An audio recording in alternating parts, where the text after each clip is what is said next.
Saudara-saudari, Pagi ini kita melanjutkan pembelajaran kitab Kejadian. Mulai dari Kejadian pasal 17.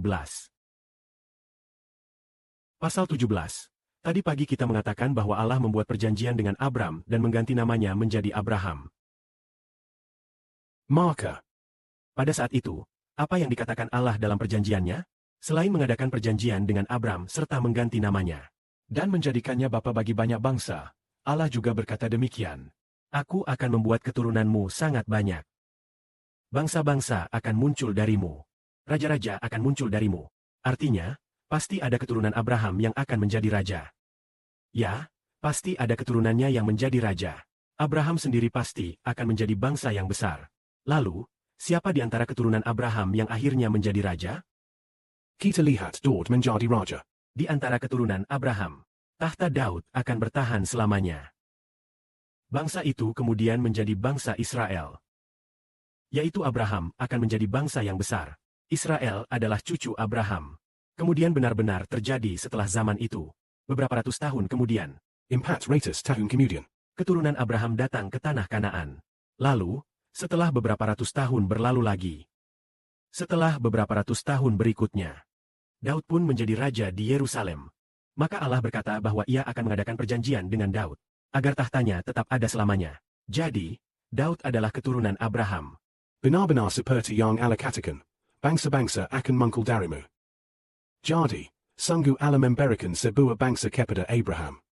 Dan benar saja, beberapa ratus tahun kemudian, Abraham menjadi sebuah bangsa, dan raja-raja dari bangsa itu akan muncul darimu. Artinya, raja-raja dari bangsa itu adalah keturunanmu. Saudara-saudari dapat memperhatikan, pada zaman Abraham, mungkin sekitar masa dinasti Shang atau dinasti Xia di Tiongkok, atau masa dinasti Yao Barat, meskipun tidak sepenuhnya pasti dalam sejarah. Itu adalah masa sekitar 4.000 tahun yang lalu. Kira-kira 4,000 tahun yang lalu, Seorang manusia pada masa itu, kelak akan menjadi bangsa yang besar. dan raja-raja dari bangsa besar itu adalah keturunannya. Mari kita renungkan, di antara umat manusia yang begitu banyak, mengapa seseorang bisa menjadi bangsa yang besar? Karena Bapa ingin menjadikan siapapun menjadi bangsa. Orang itu pasti akan menjadi bangsa. Ingin menjadikan siapapun menjadi raja. Orang itu pasti akan menjadi raja. Maka, mengenai Abraham, Bapa ingin menjadikannya bangsa yang besar. sehingga keturunannya bertambah banyak. Cukup untuk menjadi bangsa yang besar. Bapa ingin menjadikan keturunannya sebagai raja. Maka dari keturunannya muncullah raja-raja. Kita pun memahami bahwa Abraham adalah bayangan dari hal yang akan datang. Ketika dikatakan Abraham akan menjadi bangsa yang besar, sebenarnya Abraham melambangkan Bapa kita, Yehoda. Artinya, Bapa Yehova akan menjadi bangsa yang besar. Pada perjanjian lama, kita menyebutnya sebagai bangsa Israel. Namun setelah perjanjian baru, kita menyebutnya sebagai kerajaan Allah. Artinya, Abraham menjadi bangsa yang besar, melambangkan bahwa kelak Allah sendiri akan menjadi bangsa yang besar. Namun, kerajaan Allah di tengah bangsa-bangsa di dunia ini Tampaknya sangat kecil, dan belum dikenal karena waktunya belum tiba. Tetapi sekarang waktunya sudah mulai tiba. Lalu dikatakan lagi bahwa Abraham akan menjadi bangsa, dan dari keturunannya akan mengikut raja-raja. namun sesungguhnya raja yang sejati adalah anak Allah. Artinya, Abraham menjadi bangsa yang besar. Hanyalah gambaran bahwa Allah sendiri akan menjadi bangsa yang besar. Kerajaan Allah adalah kerajaan yang sesungguhnya besar.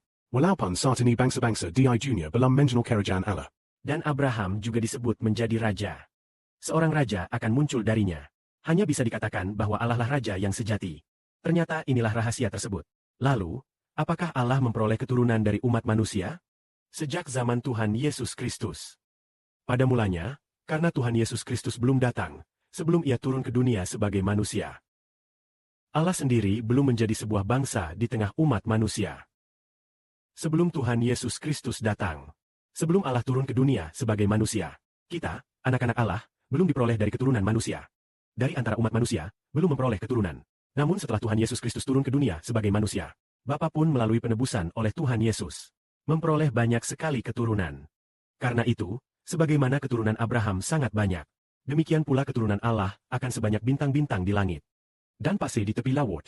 Ternyata kisah Abraham merupakan bayangan tentang bagaimana Bapa memperoleh keturunan melalui Tuhan Yesus Kristus yang turun ke dunia sebagai manusia. Sejak fondasi waktu itu diletakkan, Bapa mulai secara bertahap memperoleh semakin banyak anak yang lahir dari Roh Kudus. Bagi Bapa dan Tuhan, segala kemuliaan,